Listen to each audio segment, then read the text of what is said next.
Saudaraku, ini adalah percik taubat. Saudaraku, ini tentang taubat. Ia menetap di kota Riyadh, hidup tak menentu, tidak mengenal Allah Subhanahu wa Ta'ala, melainkan hanya sedikit.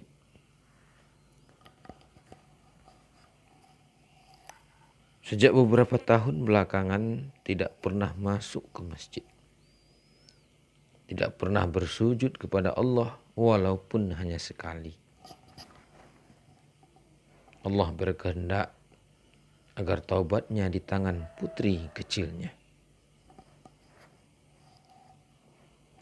Ia menceritakan kisahnya. Dulu saya begadang hingga pagi hari bersama teman-teman yang tidak baik di tempat-tempat hiburan, permainan, dan sia-sia. Saya meninggalkan istri dalam kesunyian. Ia merasakan kesendirian, kesulitan, dan rasa sakit. Hanya Allah saja yang mengetahuinya. Istri solehah dan penuh bakti itu telah menghadapi saya. Lelah. Ia terus memberikan nasihat dan mengarahkan saya. Akan tetapi tidak ada hasilnya. Pada suatu malam, saya kembali dari salah satu tempat begadang saya. Jam menunjukkan pukul 3 dini hari. Saya dapati istri saya dan putri kecil saya sedang terlelap tidur pulas. Saya menuju kamar yang di sebelah untuk menghabiskan sisa-sisa malam dengan menonton film porno lewat video. Pada saat Tuhan turun dan berkata, "Adakah yang berdoa?" Maka aku memperkenankannya. "Adakah yang memohon ampun?" Maka aku mengampuninya. "Dan adakah yang memohon?" Maka aku akan mengabulkan permintaannya. Tiba-tiba pintu kamar terbuka. Tiba-tiba putri kecilku yang belum melewati usia 5 tahun keluar. Ia memandangku dengan pandangan heran dan tatapan hina. Ia segera berkata kepadaku, "Ayah, jangan lakukan itu. Bertakwalah kepada Allah." Ia mengulanginya 3 kali. Kemudian ia menutup pintu dan pergi. Aku sangat linglung. Aku segera mematikan video. Aku duduk dalam keadaan bingung. Kata-katanya terus terulang di telingaku, bahkan hampir membunuhku. Aku keluar kamar menyusulnya. Aku dapati ia telah kembali ke tempat tidurnya. Aku seperti orang gila.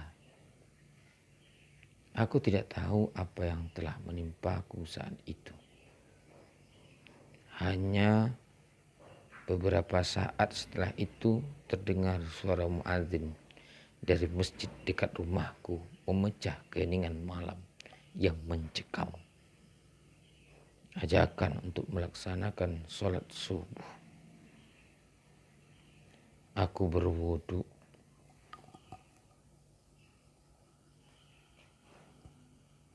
Kemudian aku pergi ke masjid.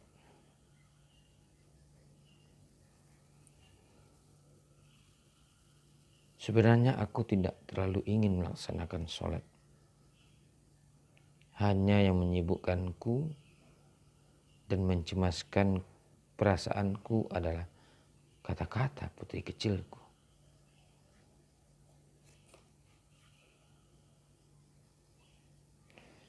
Sholat pun dilaksanakan.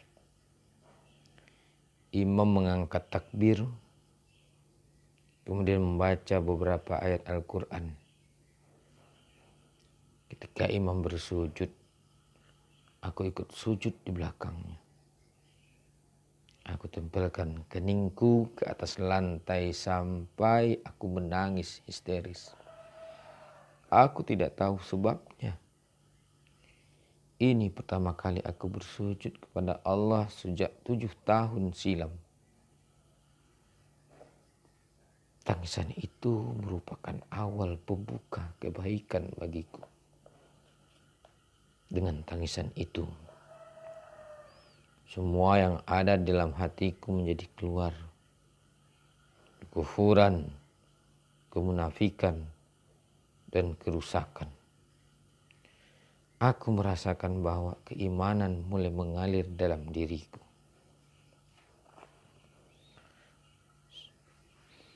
Setelah melaksanakan sholat, aku duduk sebentar di dalam masjid.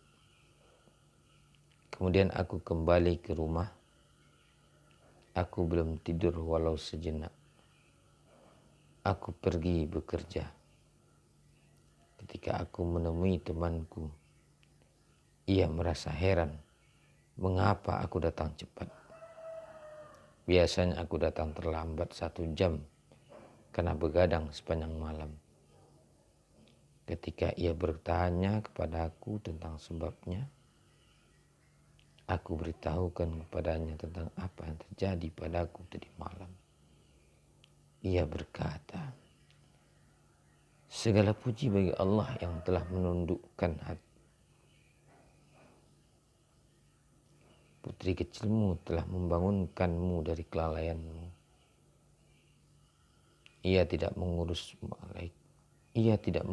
malaikat maut untuk mencabut ruhmu saat itu.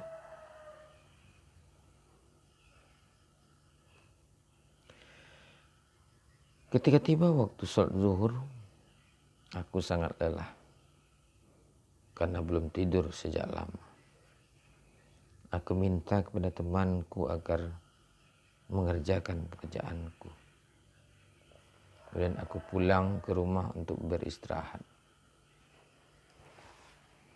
Aku sangat rindu ingin melihat putri kecilku yang telah menjadi penyebab aku mendapat hidayah kembali kepada Allah. Aku kembali ke rumah. Aku sangat rindu ingin melihat putri yang penuh berkah itu. Aku merasa kakiku berlomba cepat dengan angin. Ketika aku sampai di rumah, aku dapati istriku berdiri di depan pintu rumah, tidak seperti biasanya. Ia berteriak di depan wajahku, "Kamu di mana?" Aku jawab, "Aku dari tempat kerja." Ia berkata, "Kami terus menghubungimu, tapi kami tidak menemukanmu. Kamu dari mana saja?" Aku jawab, "Aku di masjid tempat aku bekerja." "Apa yang telah terjadi? Apa yang membuatmu berdiri di depan pintu pada saat seperti ini?" Istriku menjawab, "Putri kita telah meninggal dunia." Aku tidak bisa menguasai diriku karena goncangan yang sangat dahsyat itu. Aku menangis keras. Aku tidak bisa mengingat apa-apa, hanya kata-katanya. "Ayah, jangan lakukan itu. Bertakwalah kepada Allah, ayah. Jangan lakukan itu. Bertakwalah kepada kepada Allah. Aku menelpon temanku. Aku katakan kepadanya, putriku telah jadikan Allah sebagai penyebab aku keluar dari kegelapan menuju cahaya. Ia telah meninggal dunia. Temannya segera datang. Ia masuk, kemudian memandikan dan mengafani putri temannya. Mereka pergi membawanya ke masjid.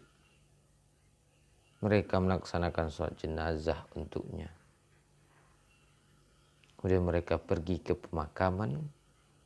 Temannya berkata padanya, ambillah putrimu, letakkanlah ia di tanah.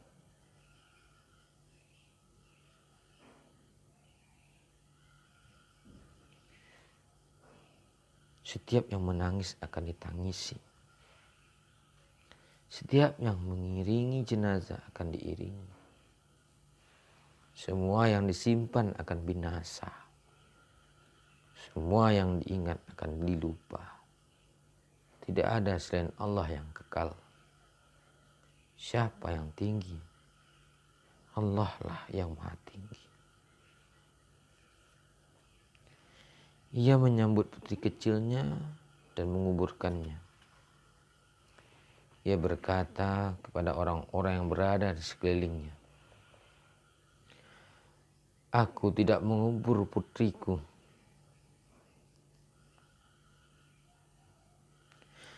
Aku hanya mengubur cahaya yang telah menerangi jalanku menuju Allah.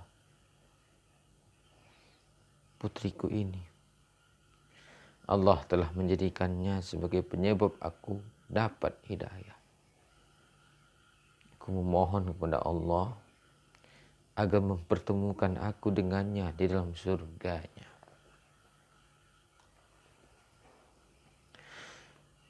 Orang-orang berada di sekelilingnya menangis pilu. Hati mereka nyaris putus karena sedih mengingat putri kecil yang penuh berkah itu. Demikianlah wahai saudara-saudara yang mulia. Tidak ada manusia yang tahu kapan malaikat maut datang menjemput. Kematian tidak mengenal muda atau tua. Allah Subhanahu wa taala berfirman, maka apabila telah tiba waktunya yang ditentukan bagi mereka, tidaklah mereka dapat mengundurkannya barang sesaat pun, dan tidak pula mendahulukannya. An-Nahl ayat 61. Mari kita segera melangkah maju jalan Allah.